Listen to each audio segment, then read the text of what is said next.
Начала Арла Ваншина.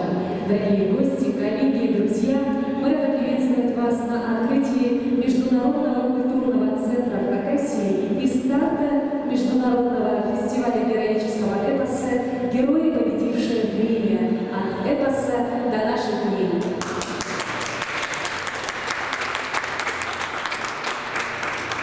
Сегодня важный день для культуры Хакасии, ведь в стенах главного музея республики мы открываем интересный проект, который в год 75-летия Победы в Великой Отечественной войне и окончания Второй мировой войны отражает мировую и федеральную значимость патриотического воспитания молодежи средствами искусства, обращенного к раскрытию подвига народа и опирающегося на конкретный исторический опыт своего региона. В этом году Международный культурный центр «Перекресток культур-2020» проходит в октябре и ноябре в 4 регионах России – Республике Коми, Пермском крае, Липецкой области и Республике Хакасия. Для приветствия гостей и участников приглашается заместитель министра культуры Республики Хакасия Лариса Лиштеева.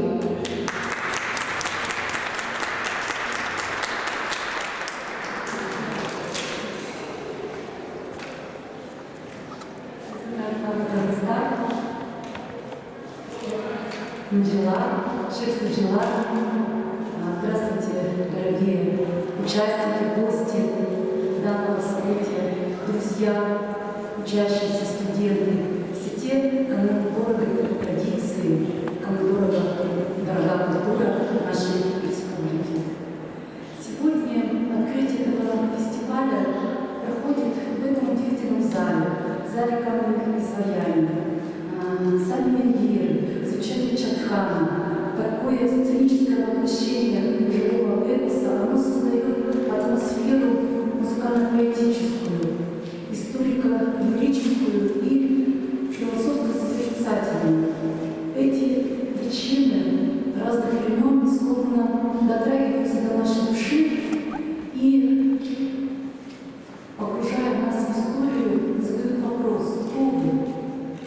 Что вы сделали полезного для себя, для людей, вас окружающих? И, наверное, мы достойно отвечаем.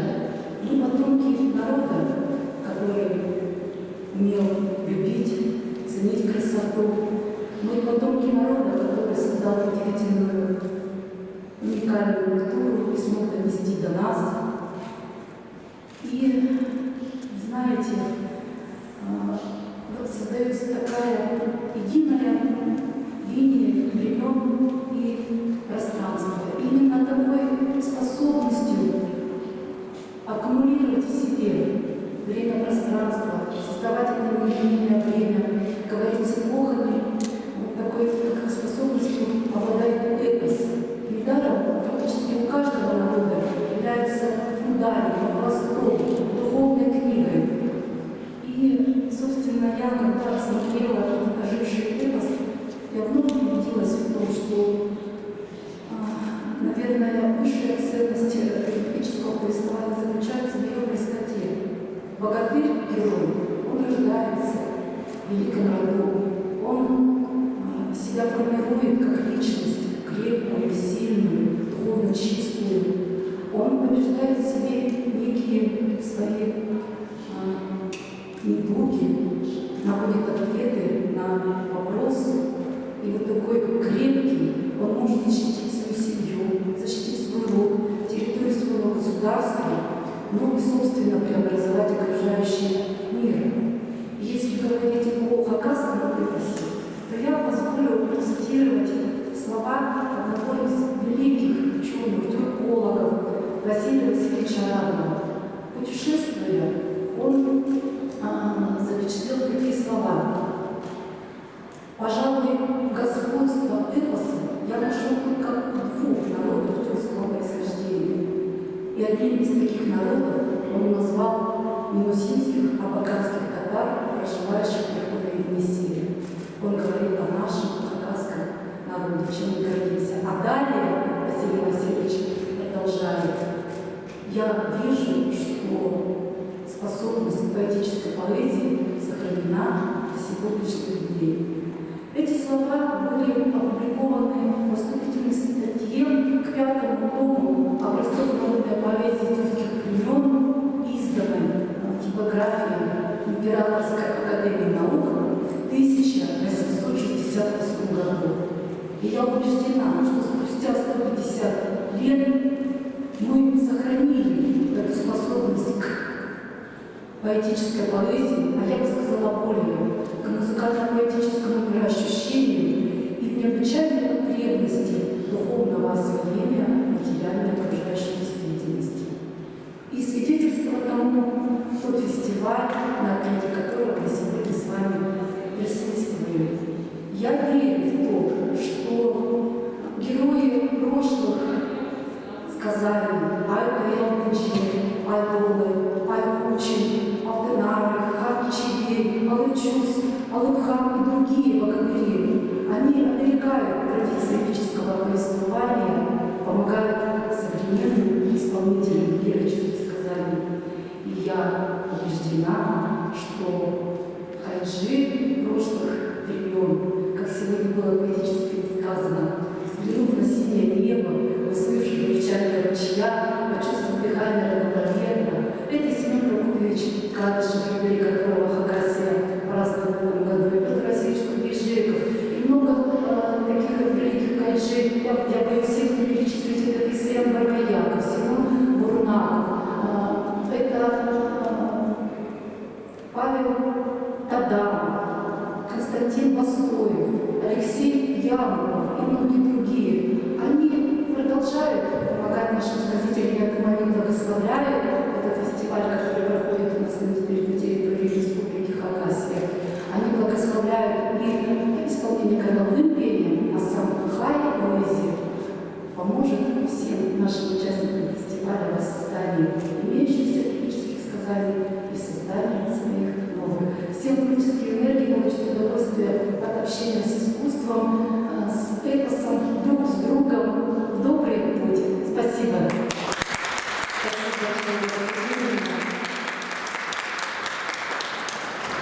Международный культурный центр – это проект Министерства культуры России и Росконцерта, направленный на реализацию мероприятий в целях дальнейшего сохранения и развития российской культуры.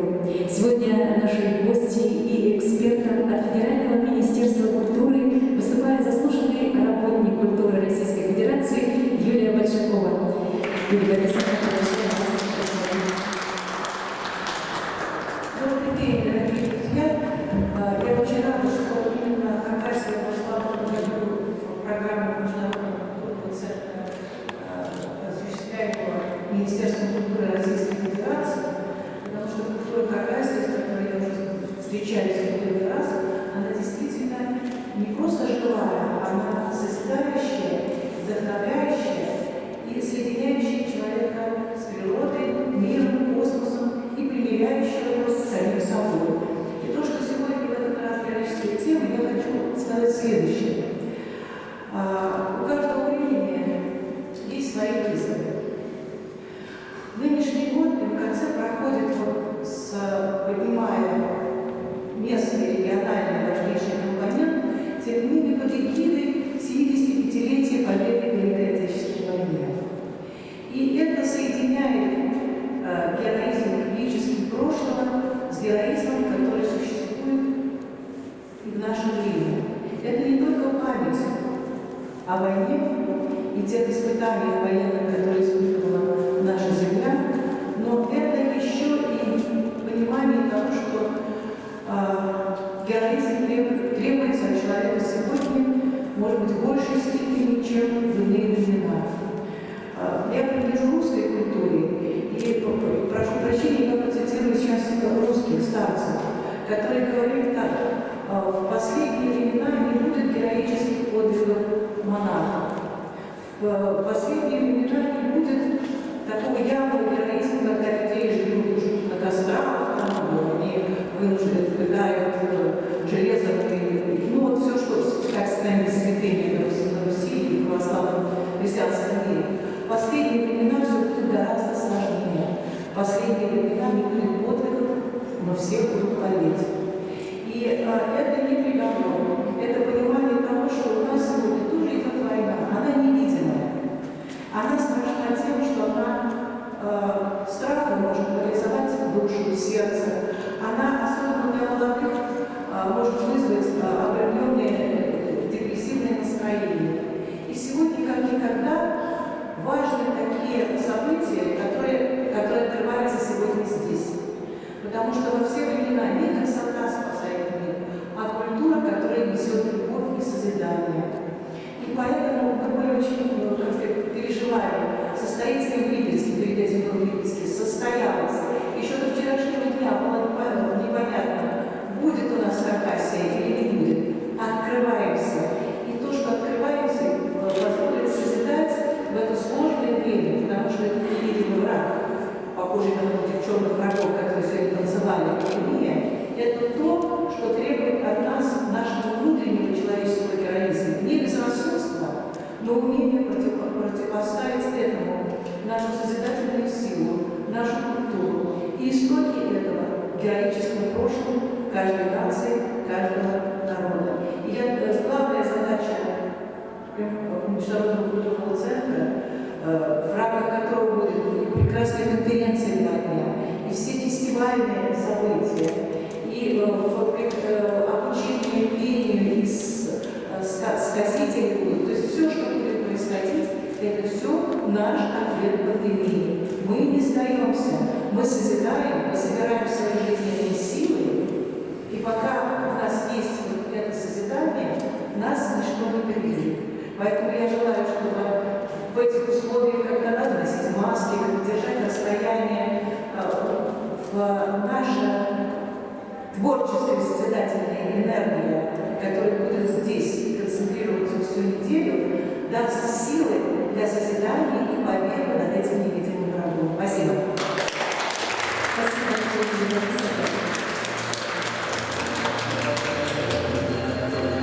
Дорогие друзья, в Хакасии мероприятие Международного культурного центра проводится при поддержке многих учреждений культуры. Хакасского национального краеведческого музея имени Леонида Романовича Бесласова, который сегодня так гостеприимно принимает нас здесь, в этого прекрасного здания. Хакасская республиканская филармония имени Владимира Герасимовича Чапникова, чьи артисты также представили для вас сегодня, где пройдет гала-концерт фестиваля. Это и музей Улугу Тентас, и литературный музей имени Михаила Ремеевича Кичичакова. Но, надо сказать, основным учреждением в организации всего события выступает Институт искусств Хакасского государственного университета имени Николая Федоровича Катанова.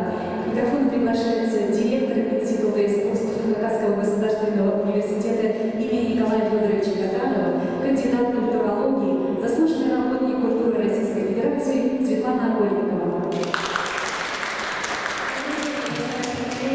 Открытие Международного культурного центра и фестиваля героического эпоса в Хакасии не случайно сегодня проходит здесь, в зале каменных настроений нашего главного музея Хакасии, где собрана уникальнейшая коллекция каменных плит с изображением петроглифов и стел возрастом 5000 лет и не имеющих аналогов в мире.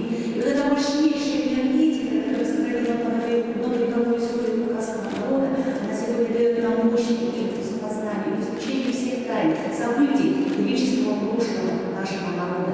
И две важные темы, Борис нам об этом уже сказала, героический эпос и Великая Отечественная война в глазах хакасских художников, поэтов, музыкантов, артистов, они пройдут через все 11 мероприятий нашего проекта. Это очень важно. Вот в зале сидит только Геннадий Андреевич. Несколько года назад она придумала такую тему, которую мы все поддержали. Поискать хакасских художников далеко, сколько же их было, что осталось. Мы почему-то считаем несколько.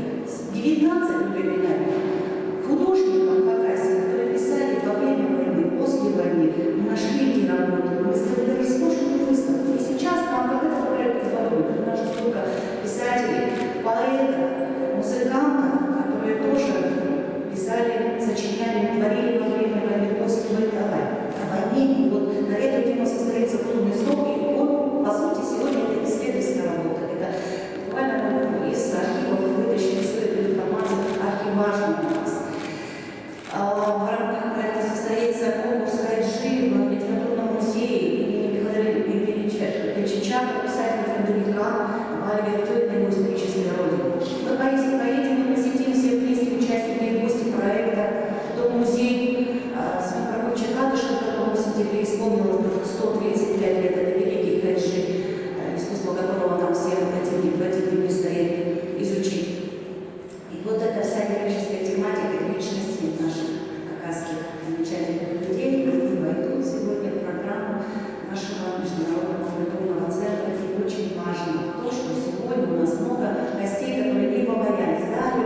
Мероприятие Международного культурного центра – это не только творческие конкурсы и события, это еще и большая образовательная программа, которая включает в себя конференции и круглые столы.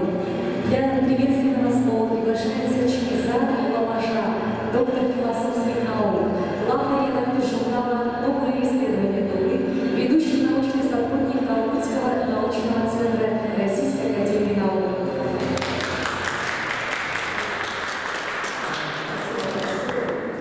Уважаемые хозяева, гости, коллеги, друзья, братья и сестры. Почему я говорю братья и сестры? Потому что сейчас я думаю, это самое главное. Я сама родом из Тюмени, когда занимаюсь исследованием тюменской культуры, тюменского общества, и в Тюмени мой исследовательский проект также представляет и калмыцкие научные организации, не только Калмыцкий научный центр Академии наук, но и Калмыцкий государственный университет. Поэтому в моем лице я приветствую все наши народы. И я считаю, что этот фестиваль, подобный этому, особенно в это тяжелое время, он должен и может рассматриваться не только как событие культурной жизни того региона Хакасии, но и как событие культурной жизни всех наших регионов, всех наших республик.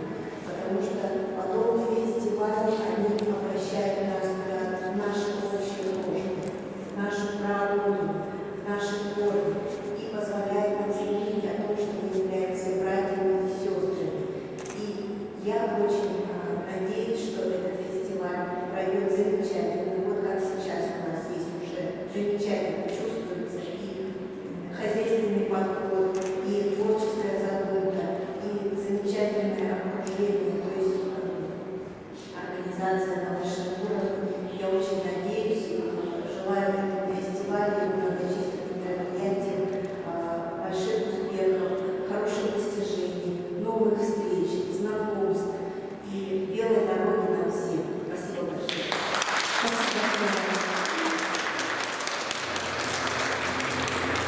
Дорогие друзья, вот и настал тот момент, когда Международный культурный центр в Хакасии и Международный фестиваль героического эпоса «Герои, победившие время» от эпоса до наших дней можно считать открытыми. Мы благодарны всем, кто в это непростое время смог стать частью этого масштабного проекта, который, безусловно, будет иметь большую практическую значимость в образовательной и культурной сферах Хакасии. До встречи, мы ждем вас на всех мероприятиях фестиваля.